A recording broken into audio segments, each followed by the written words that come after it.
All right, we're back here at the Millstrip Purdue compound, and if you've ever had a question or wondered what in the heck Smith and Wesson's talking about with their frame sizes, all the letters, you're not alone.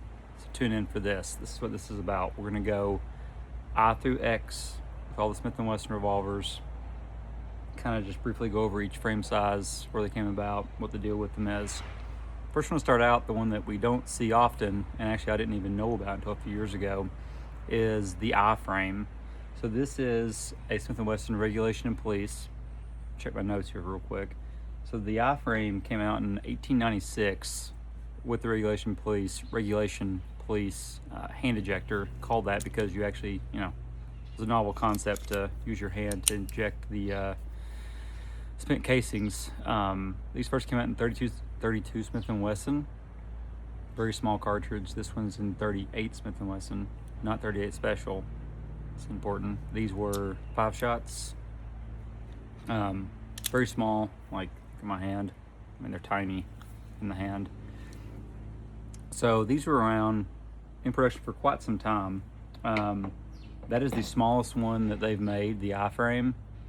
I don't want to skip ahead, but with the invention of 38 special cartridge, they did go ahead, and that's where we got the K-frame. But before that, we've got the J-frame. Some people have heard about. These are still made today. This is Smith & Wesson's classic snub nose revolvers. This is a model 38-2 airweight with the humpback. Classic J-frames, all their snub noses. They're 5 rounds. Kind of, again, pretty small size. Again, these have been around forever. Still making them. The classic snub nose. As I mentioned with the I-frame, when they came out with 38 special, the I-frame couldn't handle the pressures that massive cartridge was generating. So Smith & Wesson in 1899 rolled out what is now we now know as the K-frame. This is where we get 6 shots. This is a Model 10 and 38 special. Model 10 is another iconic Smith & Wesson gun. So these came out. All the K-frames, for the most part, were chambered in 38 special, kind of the cartridge of the day. 6 shots, it's what you'd start to call kind of a moderate size, medium size revolver. As the K-frame evolved, cartridges did with it, and we also got the .357 Magnum. What Smith & Wesson did was they kept the K-frame. They made a Magnum cylinder, which Magnum, .357 Magnums are just a little bit longer than 38 special. And they put them out in K-frames like this, which is the Model 19, another absolutely iconic Smith & Wesson handgun, in my opinion, probably the best revolver ever made. But what started to happen with high round counts of Magnum loads were these K-frames were cracking. They just weren't originally designed for it. They were designed for special loads. So these were starting to have issues with high round counts. Also, for a lot of mine K-frames that are in Magnums, I usually only shoot specials. So after the K-frame, they needed something to handle the .357 Magnum loads. So we have the L-frame. Fortunately, I wish I could have kept them all 4 inches. I don't have a 4-inch L-frame, so this is a 586 with a 6-inch barrel. Again, 6 shots.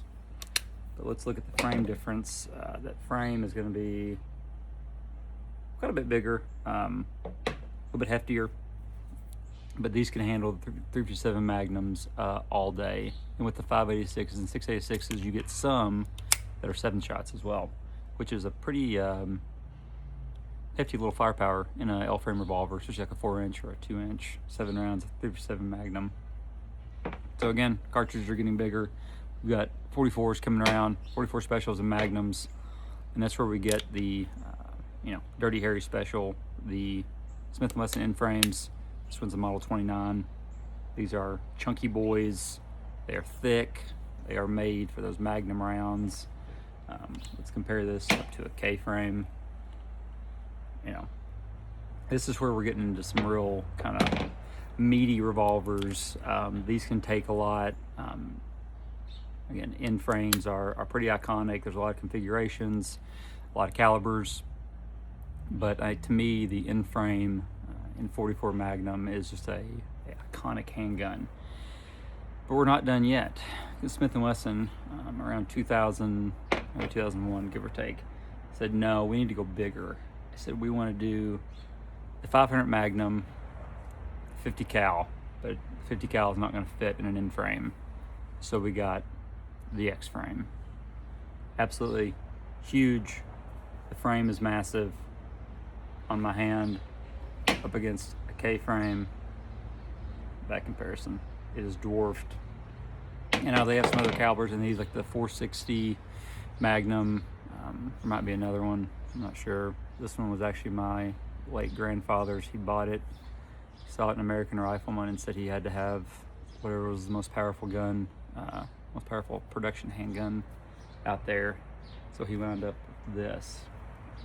So anyway, that is your Smith and Wesson frames. I hope you're able to learn something. Again, we started out with I, went up to J, K, L, N, and X. I'm sure there's a few other things in there that I left out, but it's kind of a good quick and dirty. Just the frames. And another quick kind of, I guess, postscript note.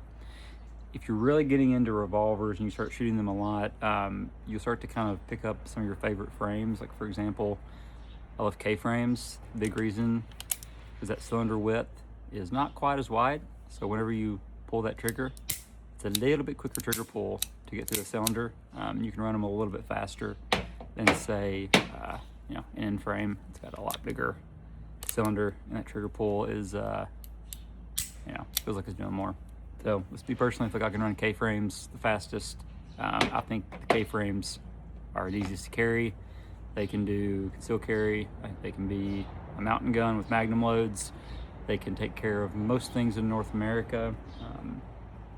If not, you've got the L and the N and the X that will absolutely cover all your bases. Thanks for tuning in.